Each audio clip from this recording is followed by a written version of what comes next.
horses, right? There's always something.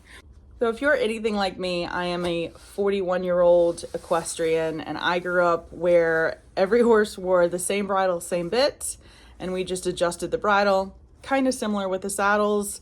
Obviously, we have progressed over time in the equestrian world, thank goodness, and we are more horse first and we listen. Thanks to Allie from Shady 5 Tack. I happen to be in Allie's tack room right now.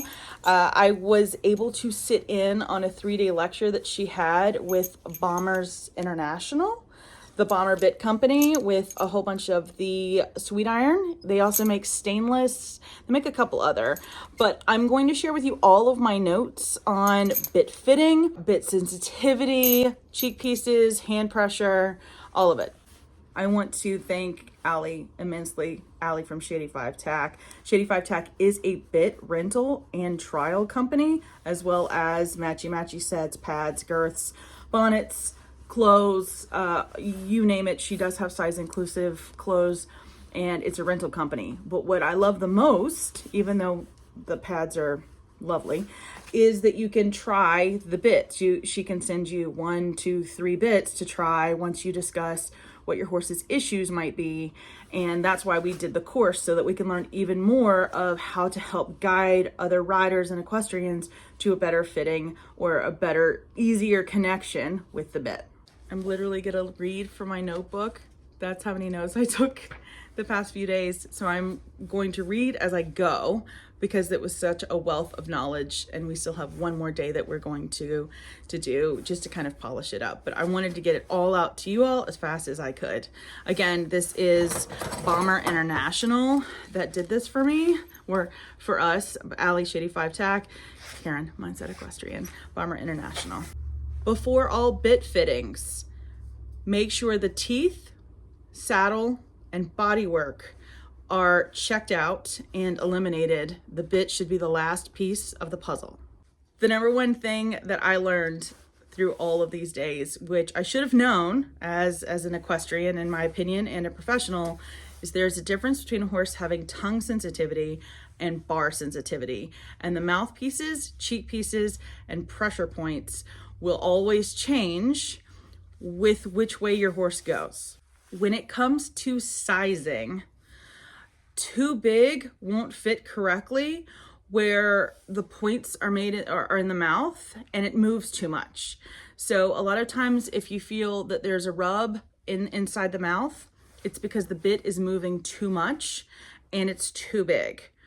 Rarely do both reins work together simultaneously. So when one rein is moving, it's going to constantly have friction on the tongue, sliding that bit around constantly. Too big also will cause major pinches in the lips and or further back on the bars near the teeth as well. And with that, too much movement is just white noise, and the horse tends to ignore it and no longer deems it as a request to pay attention and or make adjustments. If it's too big or too thick, the vibration will not translate to the horse. They won't be able to feel it. Cheek pressure, cheeks, depends on the horse's face. So obviously your wider horse needs a little bit more of a wider bit because of the cheek piece. Like if you have a full cheek versus a loose ring, you're going to want it to be a little bit wider so it's not laying completely and pinching on the cheek. If they have fleshy and thick lips, it's also how much can slide through. So you have to take into account like the fleshy and thick lips. Some horses, mainly geldings, have thicker lips. If it's too big, more loose rings, to try to avoid them, because the loose rings will move around as well and also cause pinching.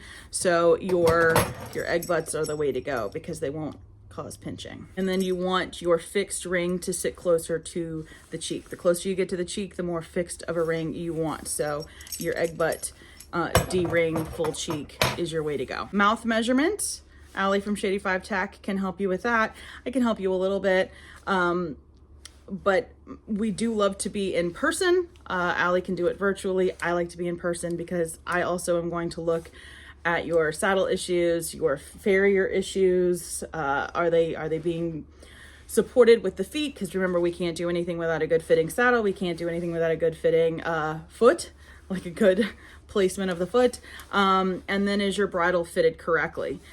Is your bridle actually working so that the bit can help work with you and with what you're cueing for? There are 3 categories of mouthpiece fit. You have your solid, which you can also use as a Weymouth for a double bridle. This one is a tongue relief bit. And I think it's also really important how we hold it with our hands is different than how the bridle will hold it, and different than how the actual horse will hold it. So a lot of these newer companies, Bomber specifically also, make it so that it's so much more ergodynamic in the horse's mouth, and then there's minimal pressure that is made, especially with the egg butt. So this is a tongue relief, and I love it. I mean, I'm gonna recommend this a lot. And then you have semi-broken, where the movement is limited. This is a locking bit. No, it's not legal for dressage. Some of them are, but Allie can help you with that.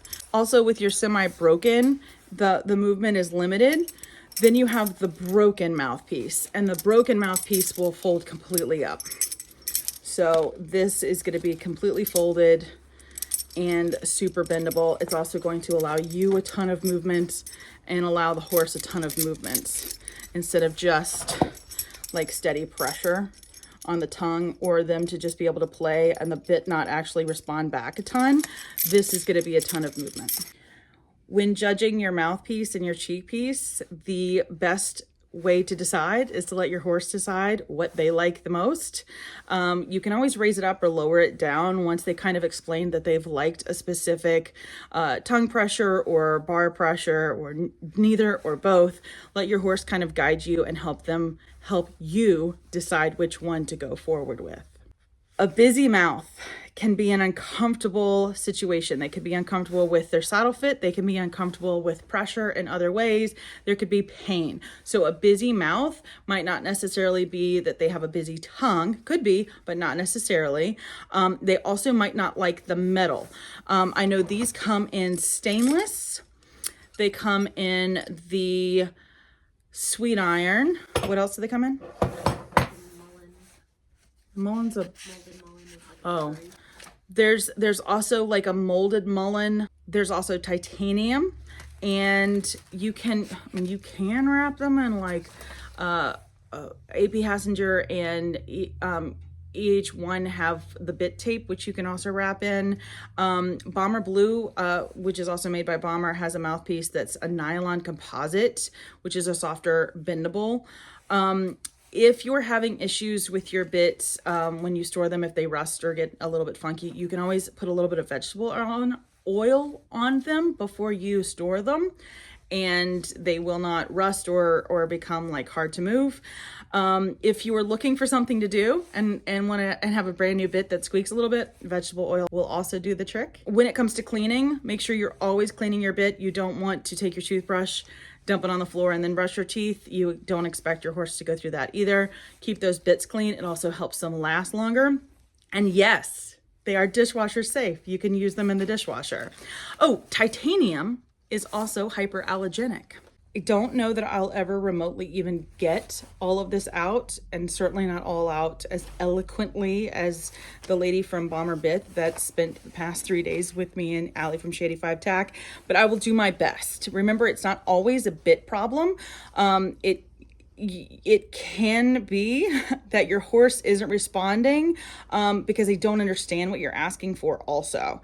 So make sure that you're clear with your aids, and potentially working with a trainer that can help guide you to a clearer connection with your horse. I mean, it could be a bit issue, especially if it's not a saddle, foot, back.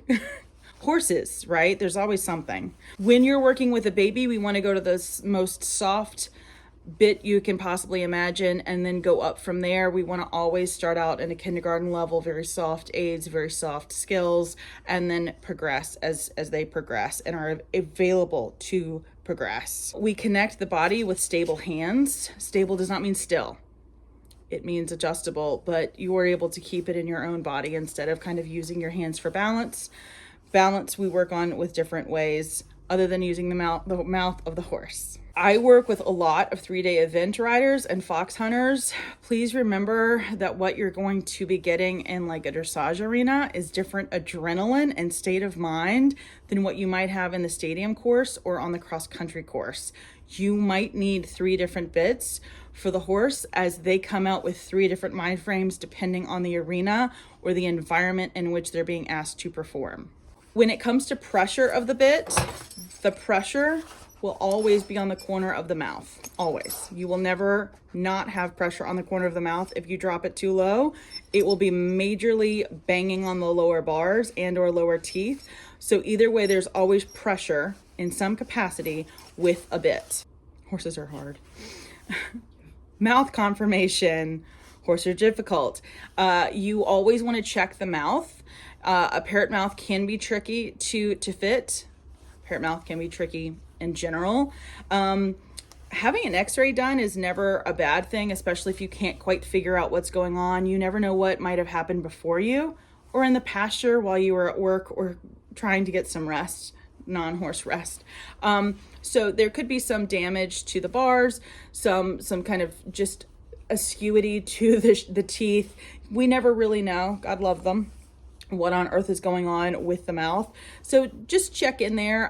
The canines might be in different locations, so we have to adjust placement for how the actual anatomy of their skull and or jaw works.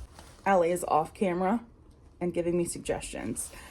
The loose ring bit should always be 2 millimeters, 2.5 millimeters wider than your egg butt and or your full cheek. On either side because there's so much movement in the bit itself and you don't want any pinching.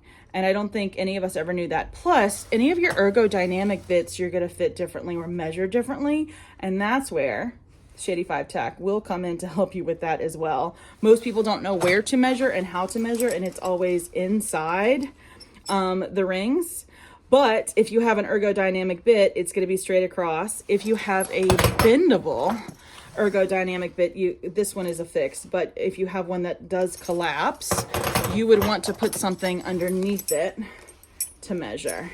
And they're going to measure differently. But yes, the loose ring should be measured 2.5 millimeters on either side, more than your egg butt, to allow the movement in the mouth. The loose ring also, if I can remember this correctly, once you pick up on a loose ring, it takes a second to actually reverberate, and then you can let go, and then it will immediately let go.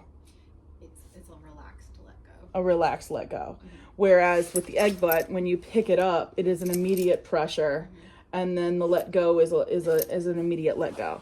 So we tend to put the loose rings with the kiddos that are using themselves. And then, oh, right. Also, this was really cool. She agreed, and I've seen this a lot in my practice. Sometimes different people, so like moms, kids, trainers, non-professionals, they can all ride in different bits. So you might see a professional riding in an egg butt and then encouraging you to have a loose ring because you're still working on your timing and aid. Whereas I might have a much quicker time because I'm feeling something that you haven't felt yet or haven't acknowledged it as a feel. So I'm going to put you in a bit that you can have a little bit more lag time to respond. And then I'm going to get a little different reaction out of them. So I'm going to put them in a more advanced bit towards our goals. So never be afraid to make sure there's multiple bits and multiple projects. And honestly, hack day and jumping day are going to be different bits or can be different bits as well. Heredity.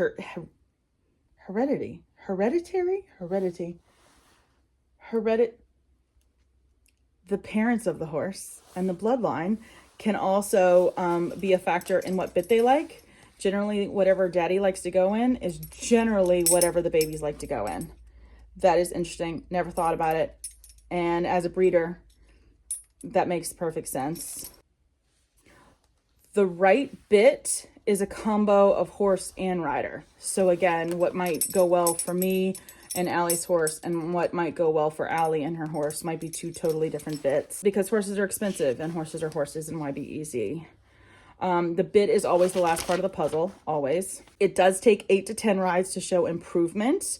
There can be immediate improvement, but give it a few rides to make sure that it wasn't just a fluke, and or allow the horse to settle. So if you're seeing slight improvement, give it a few rides, allow the horse to get comfortable. Remember, horses, very much like people, have emotions and trauma and triggers, and it does take a while for all of us to trust that something's not going to hurt, both physically and in the mechanics of the bit. If the horse is leaning on the bit, they might have an issue with tongue pressure. So we'll work on less tongue pressure if they're leaning on the bit, because they're leaning to avoid the movement on the tongue. If they're snatching, they also probably have an issue and need tongue relief.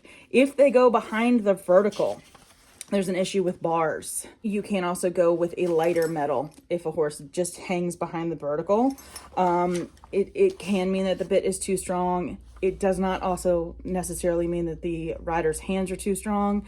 Also, please remember when we're playing they're behind the vertical game, do they stay behind the vertical for more than a stride or two? Behind the vertical is a balance point. They use their necks for balance. So sometimes the nose will pop out looking for your hand for balance, not to be ass hats, but they're looking for assistance, guidance. They're looking to kind of bounce off of you and get support from you.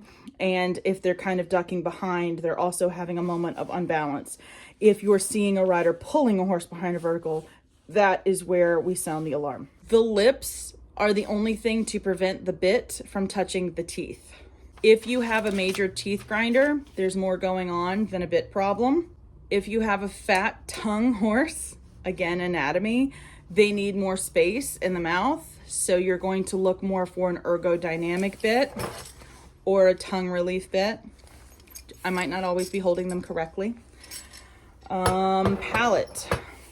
Check the palate. Is it concave or convex? Are the ridges rubber or are they hard? That will make a difference with your bit pick or their bit pick as well.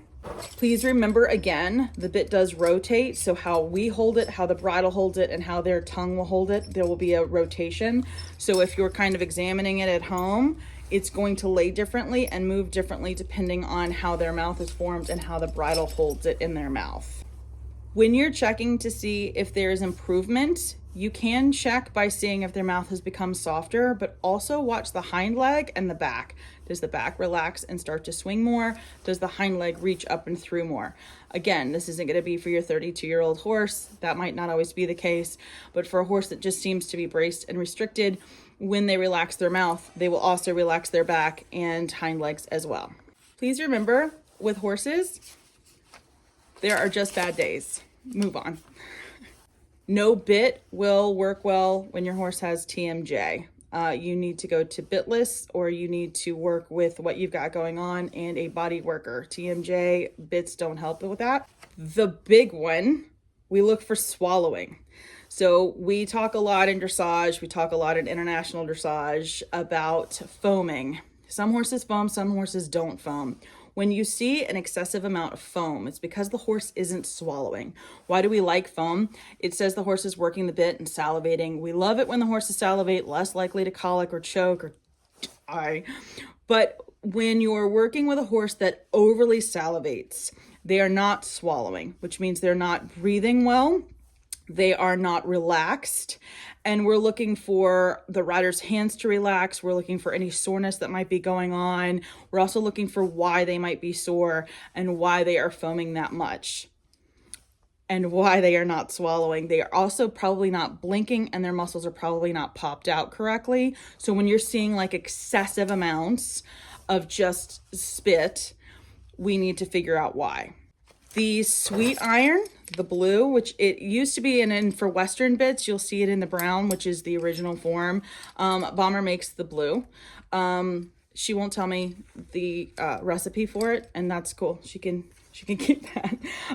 So the sweet iron is thermal regulating. It's great for up north in the winter.